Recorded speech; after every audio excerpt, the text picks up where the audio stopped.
and studies it and goes like this.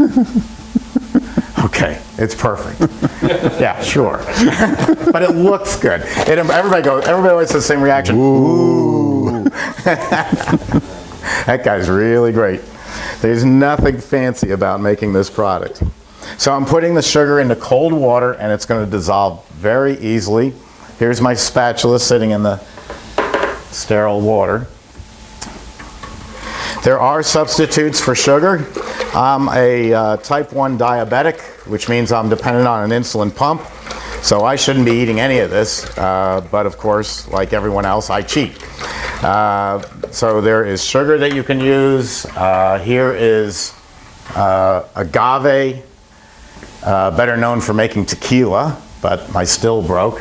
But agave is about twice as strong, about 1 3/4 times as strong as sugar, so you use less of it. But it's lower on what they call the glycemic scale. So basically what it means is it's less harmful for me. Here is sweet, organic brown rice syrup. There's all sorts of different things that you can do. Molasses is another way. So there are substitutes to sugar, but sugar is inexpensive, readily available anywhere in the world, and easy to use. So here's our 2 main ingredients for making the world's greatest Italian ice, and that's sugar and water. Do I use stabilizers? Stabilizers are, in their worst form, a chemical, and in their best form, they are. There's a company called Main Street Ingredients in La Crosse, Wisconsin, who makes a stabilizer that is nothing more than guar gum and carrageenan, seaweed and gum. And what the stabilizer does is, if I'm going to make this product today and it's a beautiful sunny day, and I know I'm going to sell it all today or in the next 3 days, I won't add any stabilizer. If I'm going to make it today and hold it for maybe a week, or this is Wednesday and I'm going to hold it till a festival I'm doing on Sunday, I put in some stabilizer to hold it together, to hold the flavor from bleeding to the bottom of the can. One of the best stabilizers in the world, though, is cold. If I make this product, and you'll see how it comes out just about ready to serve, but if I make this product and... make sure it's closed. Make sure, oh yes. Yeah, why don't I let you pour that in? Why should I look bad? Always make sure the gate's closed. And at least once a week I don't. You hear these stories about the poor woman whose car's being stolen and she grabs onto the rearview mirror and is dragged down the street beating the guy stealing the car. You just don't know to let go. Well, here, Jeff's done it. That's why he said it. I've done it. You're pouring the product in. It's going all over the floor. And expletive deleted Emery Thompson, it's got a leak. And you're looking for the leak and you can't, the brain doesn't work fast enough to realize you left the gate open and it's all coming out the gate. So make sure the gate's closed, because the last thing you did when making product was you had the gate open to get the product out. And then when you realize it real quickly, close the gate. Well, how much did I pour in? How much leaked out? So you have to start over. Yes, yeah. So the general rule is leave the gate closed. Now we're going to put in fresh squeezed lemon juice and pulp, and all I did was, don't buy lemons 3 for $1. There's no difference in lemons. I bought a bag, and it's very inexpensive. If you really get into this business, you'll buy these wholesale, and the price drops dramatically. And also in some of the major markets, like major cities, you'll find that if you go to a bakery supply, look up Google under baker supplies, the place where the baker buys his flour and sugar, he can buy a 5-gallon pail, he or she can buy a 5-gallon pail of refrigerated lemon juice, fresh squeezed lemon juice, and then they just ladle out what they need and pour it right into the machine. So that's the easiest way. I have a little more here than I need because I'm going to taste test it. And I'm just going to turn this on.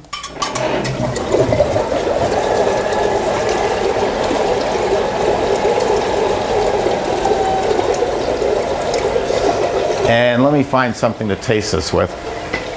When we take this product out of the machine, when it's frozen, it's going to be semi-soft, and we'll leave the dasher on spinning to get the product out.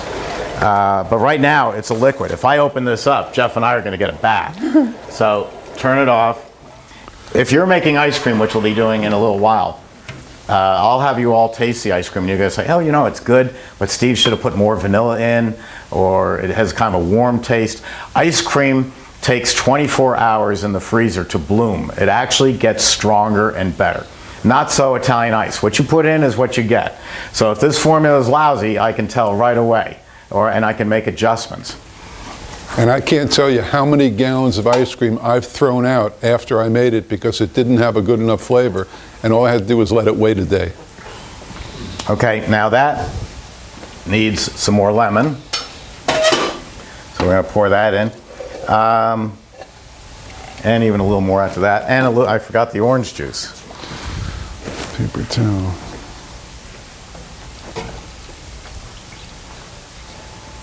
This is going to make a great product. And just a couple of ounces of orange juice also helps bolster the flavor.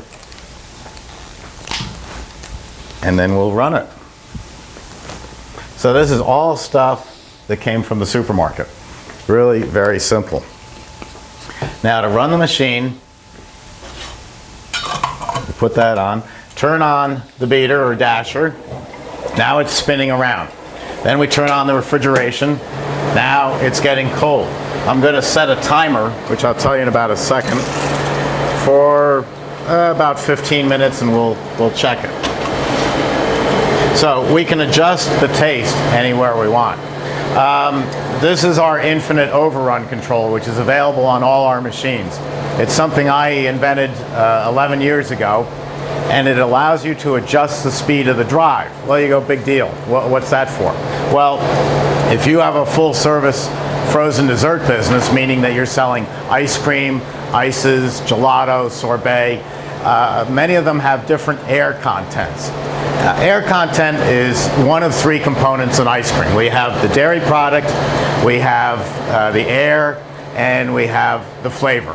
I can guarantee you, Jeff, nobody has ever walked out of your ice cream parlor and said, man, that is the best damn air content ice cream I ever ate. You know, people don't notice the air content. And people who are not familiar with the business say, oh, I want an air content with no air. I want it really heavy. Well, that's fine and well, except the flavor disappears if it's too heavy. The fat comes out and it starts to taste greasy. So you can go too low, you can also go too high. With the infinite overrun, I can adjust the speed of the drive. Imagine you've got a bowl and you pour some heavy cream in here. And with a whisk, you stir it like this. Well, it stays heavy cream. That's no air. If I put an electric mixer in here and put it in, boom, it blows up into whipped cream. That's a higher air content. So by being able to adjust the speed of the drive up and down, I can add more air or add less air depending on what speed I freeze it at. Now, with sugar water, which is sorbet, frozen lemonade, Italian ice, air really isn't a factor. You'll take on a little bit of air, but if I had my biggest machine here, the 11-gallon machine, I would put 10 gallons of product in, and in 18 minutes I'd get 11 gallons of Italian ice back.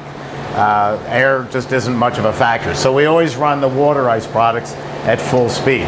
If you're going to make only Italian ice, if that's your entire business, you don't need this control. You can save the money and order the machine without it. Now, it sounds like really something simple. Why doesn't everybody have this? Why does only Emery Thompson have this control? Why is Emery Thompson the only machine that can do all these different speeds? Well, we've got the lights here. If I put a dimmer switch on them, which is called a rheostat, if I put a rheostat on these lights, and it's my dining room, we're taking 60-watt bulbs and dimming them down to 15 watts, nice and romantic. We're taking the power away from the light bulbs. If you take the power away from a motor, on the other hand, that's making ice cream, you're, like on this machine, your 3-horsepower motor, and you dim it down with the rheostat, now it's only a half a horsepower. It doesn't have enough strength to pull through the concrete that you're making. So with our design, the infinite overrun control, whether we run it at 140 RPMs or 180 or 234, it still has the same pulling power no matter what. So that really is a great feature, because when you go into the frozen dessert business, I don't want you calling up here, please, and saying, I'm going into the frozen desserts and hot dogs. I know, those of you in New England, don't get mad at me, don't write in. I know you do very well with ice cream and hot dogs. You've been there a long time. But for the most part, it's cross products. It's like me building batch freezers and Formula One boats. They just don't have anything to do with each other in reality. What I do is I just build batch freezers. I'm a specialist in batch freezers. You want to be a specialist in frozen desserts. You might start off your business with Italian ices.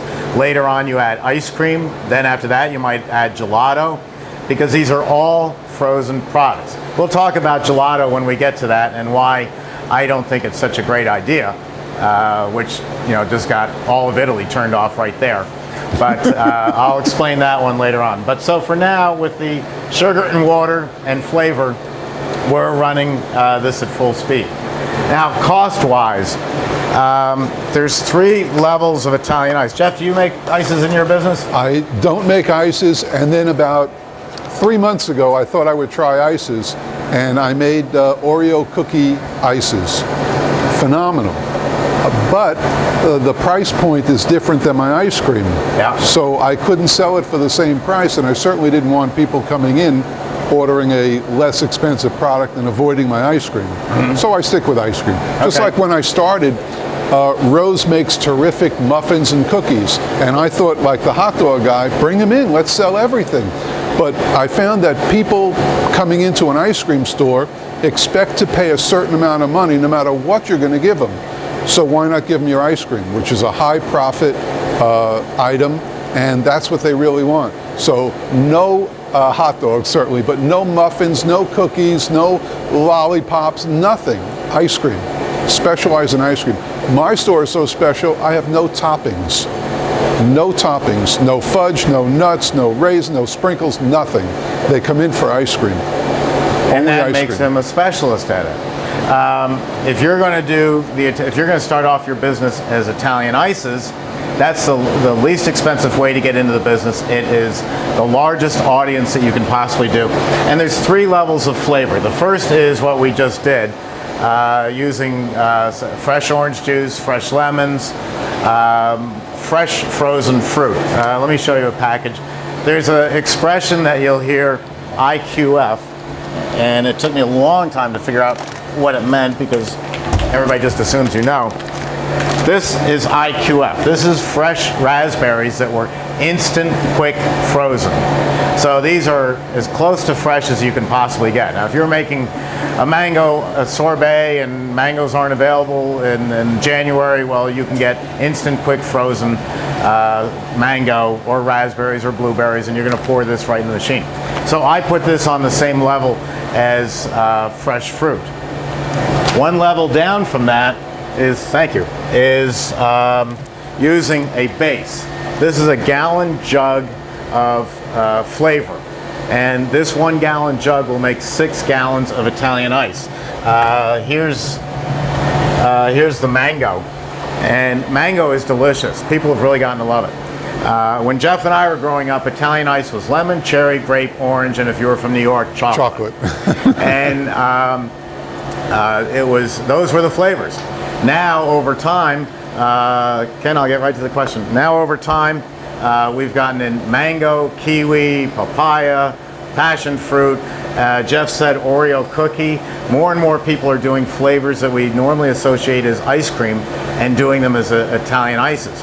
My good friend Larry DiStefano up in New York, who owns Ralph's Italian Ices, makes some of the very best, and he makes a variation of it called a cream ice or a creamolata. And that's got some dairy in it along with the sugar and water and flavor, and it smooths it out, and they're really fantastic. Ken, you had a question? 2 questions actually. New York Pete wants to know, are those flavors natural? Are these flavors natural? As close as we can get. There is in here, this is iRice Company out of Philadelphia. And they are a fantastic company. They really have a great product. There's corn syrup, sugar, mango puree, citric acid, which is a natural stabilizer, and some benzoate soda, which is also a stabilizer that you find in everything. So it's as close to natural as you can get. I have a little trouble with the word natural. One lady told me that my formula here was not all natural because I didn't go down to St. Croix in the Virgin Islands, cut my own stalks of sugar cane and process it. Well, she's right. So there's a limit to what you can do. The other question? The other question is, if you're making a cream ice, when during the process do you put the cream in? If you're making a cream ice, how do you do it and when do you put it in? Well, on top of the ingredients that you just saw, I would buy from the dairy some ice cream blend, milk, cream, sugar, skim milk, and I would add to this recipe about a pint of that right at the beginning, right with everything else. And that will smooth out the product. It gives it a nice creamy flavor. But there is a difference in ices. You have New York ice, we call it Italian ice. In Philadelphia, it's called Italian water ice. In Hawaii, it's called Hawaiian ices. In Birmingham, Alabama, it's called Greek ices. Why is it called Greek ices right in the deep part of the South? Well, it was three brothers from Brooklyn, and they were Greek. And they moved to Birmingham, and they said, why are we going to call it Italian ice? We're Greek. So they called it Greek ices. So you can really call the product anything you want. But if I was on Bay 8th Street in Brooklyn, which is just pure Italian neighborhood, a typical formula for my bigger machine would be 6 pounds of sugar. That's going to be a coarse Italian ice, what the Italians would call a granita or granite. If I go uptown to Manhattan, it's going to be 1 pound more sugar, 7 pounds, and that's going to be what I call a New York style Italian ice. If I go down the Jersey Turnpike to exit 2A and get off at Philadelphia, it's going to be a much smoother ice. It'll have 1 additional pound of sugar in it. There'll be 8 pounds of sugar. So the difference in Italian ices is not great-granddad's secret formula from Genoa, Italy. It's a pound of sugar, one way or the other. The sugar makes the product smoother. So you can take my standard formulas and adjust them any way you want. So we had the fresh fruit, we had the IQF fruit, we had the bases, and then there's one other level. Let me grab it over here, Jeff. Whoops. I say whoops because I dropped one of these. It was bubblegum extract. Ken's nodding. We dropped this on the floor, and for 3 months, the entire factory, all 20,000 square feet, smelled of bubblegum. Nobody wanted to work here. Just while he's doing this, probably most of you don't know what cream ice is.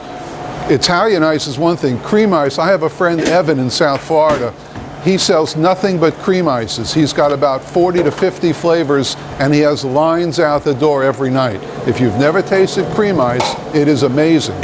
It's smooth, it's not like Italian ice, and it's not like ice cream. It's cream ice, terrific product.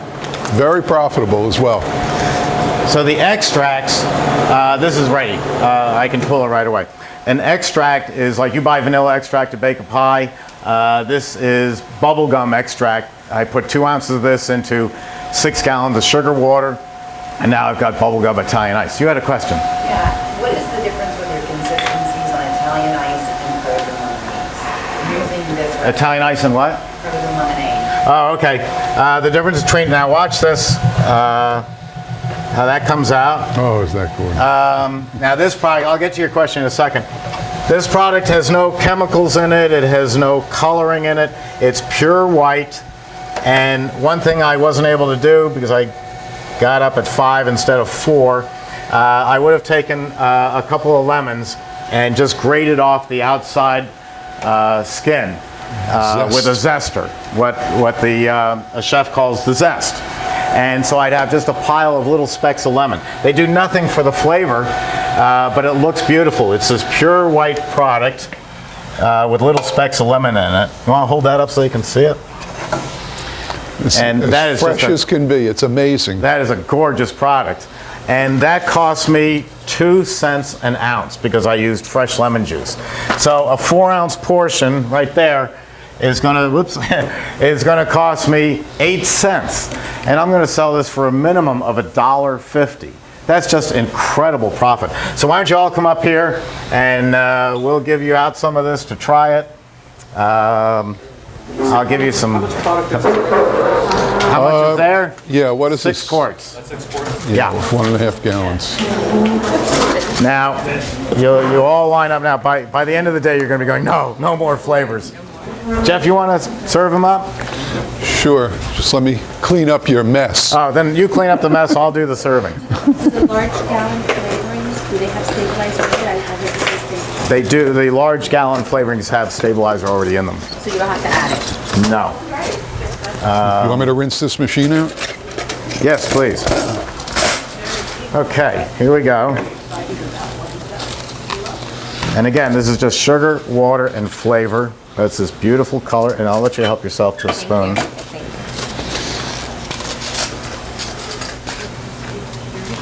A friend of mine who did the show with me a number of times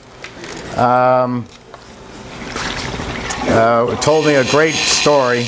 Oh, there's my timer. It's ready. It's ready. I forgot to tell you about my timer. We'll get to that later. My friend, his name is Taurus, and hopefully he's watching today. Taurus taught me a great life lesson, which I want to pass on to you. You know, not being philosophical, but talking about Italian ice. He's making Italian ices, and he's got a truck, and he goes around to different venues and sells his Italian ice. And he was doing the Tampa State Fair, the Florida State Fair in Tampa. Huge fair, lasts 5 days. And he prices his product usually based on what Pepsi is selling for. If Pepsi's selling for $3.50, then his portion of Italian ice sells for $3.50. Now, way too many of us, after 4 days of selling this product for $3.50, get it in our head that we are really special, and our ice is just beyond anybody else's on earth, and it's worth $3.50. You can't help but have that happen. But Taurus was smarter than me. Taurus is driving home after making all this money, and he passes a playground. And there's a bunch of kids, and they're playing on the playground. They see his truck, and they come over, and they go, "Hey, mister,